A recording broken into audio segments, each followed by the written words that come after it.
嗨，大家好，我是 Judy， 欢迎您再度收看878投资传承，让操盘人带你走向财务自由的目标。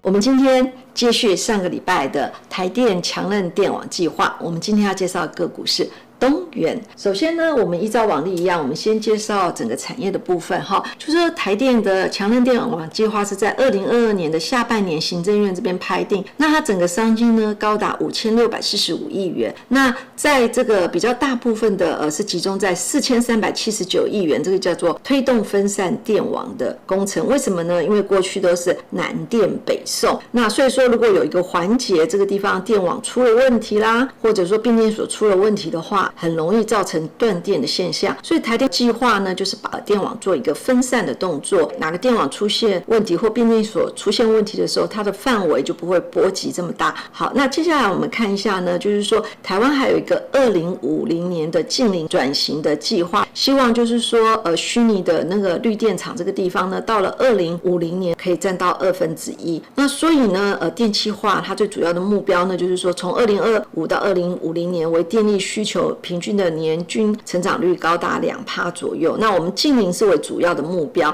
那所以说呢，我们推估在2025年的时候呢，再生能源的比例可以提高到20%左右。那如果要做这个提高的动作的话，整个绿电这个地方的规模提高的话，那潜在在绿电市场商机就高达了多少？1697亿。如果在2025年的时候，再生能源的比重整个到达40% 的话呢，整体潜在的市场规模商机高达了5521亿元哦。好，那接下来我们来看，跟大家讲一下，就是说878投资传承是一个为您深度分析基本面及技术面的理财频道，带你走向财富自由的捷径。好，那接下来我们介绍一下东元这家公司的基本分析。那我们可以看到，在它的整个营运里面有3大系统，一个是机电系统，包括它原先的一些重电设备，好，再来就是有智慧生活，除了变频的冷冻跟冷藏机组以外，还有包括一些智慧型的空调、能源管理都放在这边。智慧能源呢，就包括我们前面讲的一些绿色能源部分，包括的离岸风电，还有储能，还有创能都放在这一部分。好，接下来我们看它目前的状况。目前来讲的话，东元的营运分析分作3大系统，那机电的部分呢，就占到50%以上，智慧能源跟智慧生活的营业比重大约是20%。可是我们可以知道，从前面的产业分析，我们会发现未来这2个部分的营业比重会持续的往上做一个提升。那在台电的强韧电网商机里面，我们刚刚看到有5000多亿了，然后东元自己公司评估呢，可以争取的商机超过了新台币370亿，就包括了分散工程、强固工程以及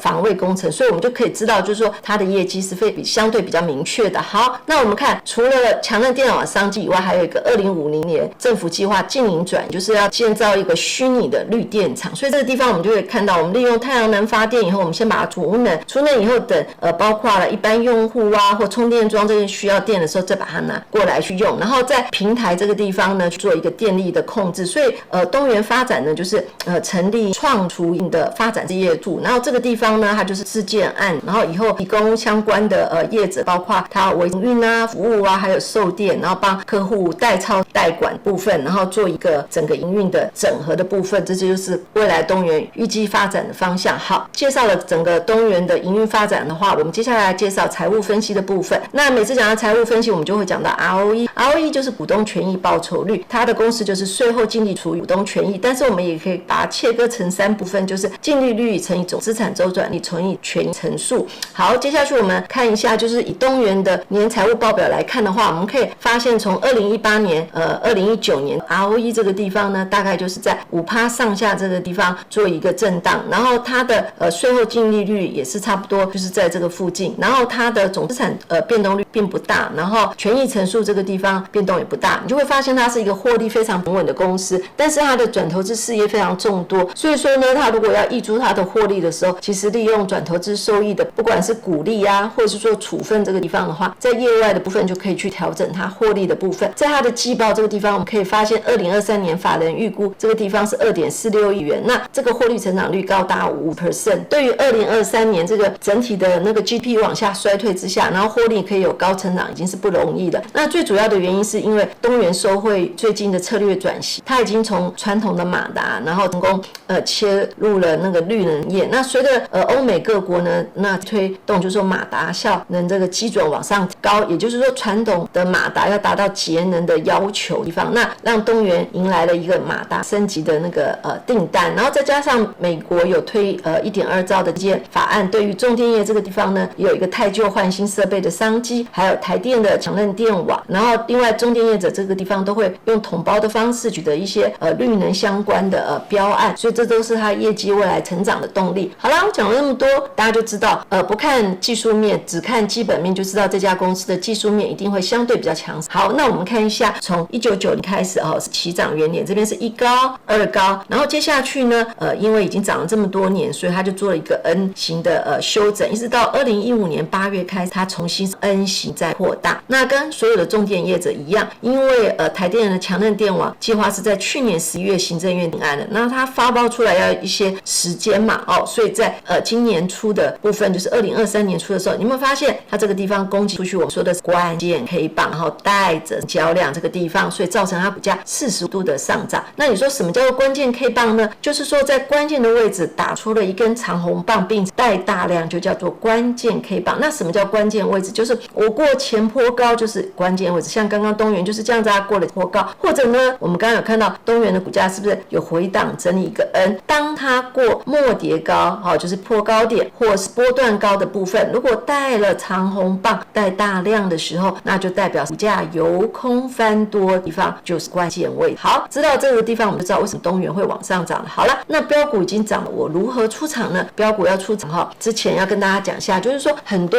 那个投资朋友都会有个误解，就是说我们每个礼拜六或礼拜天我们把片子上去以后，有些投资朋友把它当作名牌，他就会来问 Judy 说为什么你推出来这只股票却跌了呢？最主要原因就是说，像我们想告诉投资人是一个长期正确的投资选股逻辑，所以我们是非常审慎的选股，选完股我们要拜访公司，然后我们要写研究报告，然后我们要前置需要时间，然后后置这个地方需要时间，那整个加起来落差大概有1季左右的时间，连 Judy 本人都不知道我的片子，比如说今天录完的话，东元什么时候播出？为什么呢？因为到了后置，我们的行销公司有可能把我们片子就是说一次就推出，或者说它会分成2次才推出，所以你问我正确推出的时间，我自己都不太确定，所以你怎么可以把我一上片就把它当成名牌嘛，对不对？因为股价它有它循环的道理，然后如果您不懂的话，我们前面有一个 N 型理论部分，大家去那个地方去画就知道，一个 N 型结束了以后势必会做一个修正，那你就可以在我们上片的时候，你先知道这家公司产业的前景跟获利的状况，然后你再去定位它现在到底是多方位置还是修正坡走短空，那这个地方你就可以多空灵活操作。以我们前面来讲的话，当一个对的产业的时候，它股价成一个 N 型涨到4高以后，它会回来做整理，那整理的时候如果业绩很好，它可能整理一撇，其实就是中间有个小 N， 那如果说业绩需要比较长的时间做修正的话，它可能会走一个 N， 就像我们刚刚前面看到它是不是股价的部分有走一个 N， 类似这样的情况那接下去呢如果说基本面再不佳的话，它的获利往下衰退的话，那会是下跌 N 型再扩大，所以回档不同的情况是这家公司的基本面定比如说我举这个例子星象，你看它这家公司1高2高3高4高走完以后，你有没有看到它在整理的部分，因为业绩好走了一个 N， 而且它怎么样守住1/2，所以它怎么样上涨 N 型再扩大，在扩大过程中是不是就像我们说的过高有长红棒，而且会出量，然后拉回又守了这个长红棒的原点，就是上涨 N 型再扩大。那你说怎么样是要出场？出场就是说当45度攻击出去以后，它的长红棒最后一根的